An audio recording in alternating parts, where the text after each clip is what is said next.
I haven't told this to anybody, but like whenever I'm in my room and kind of visualize myself, I actually like just raise my hand, just like and like think about how it would be to win nationals or world championships. So I'll put myself in the position.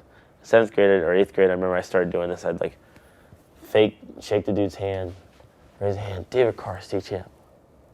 I turn, raise, David Carr, state champ. It's goofy, but in a way for me, I did that so many times that when I had finally won, it was just natural.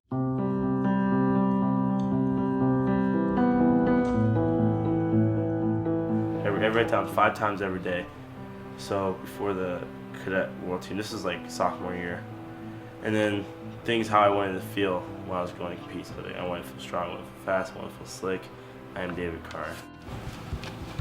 I think visualization is so big. So whenever I'm writing it down, I see myself doing those things. I think the one time that really kind of caught me off guard, even though I'm teaching the team in high school how to do this, David's going for his 4th Ohio State title. Of course, it's a big deal. And I just happened to go check on him in his room, and I went in his room. He had all of these papers on the wall. I'm unstoppable.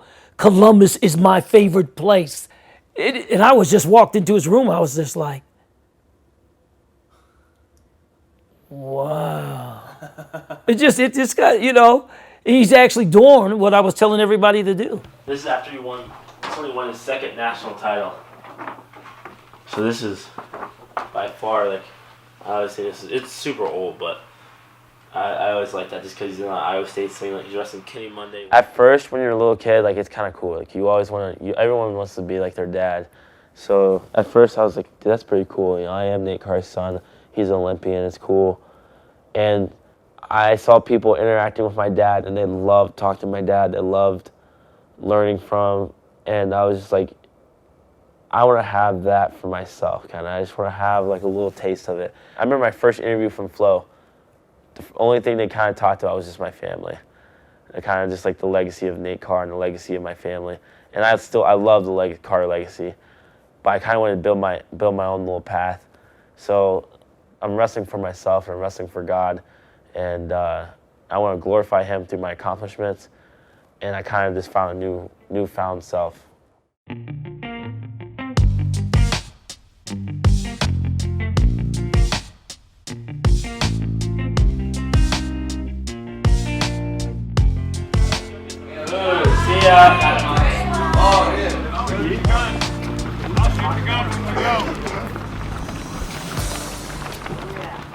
How cool would it be for your dad to win a national title at Iowa State and their son to follow suit to the same college and win our national title?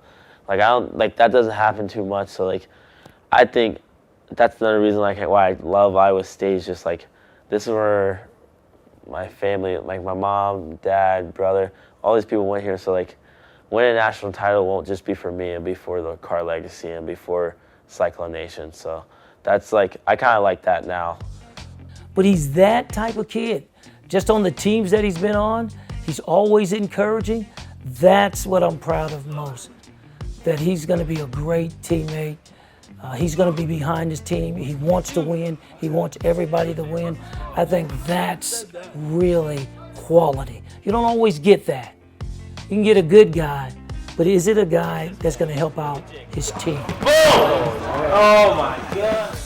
What will stop me from achieving goals? I think the only thing that can hold me back is me. I have the best coaches in the country.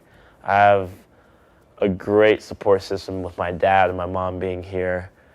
There's nothing. I'm really blessed. If I don't win nationals, it's not gonna be the end of the world. But I'm gonna put everything in. I'm gonna give it everything I have. I'm definitely gonna give it my best shot. And if I don't, it's just not God's plan.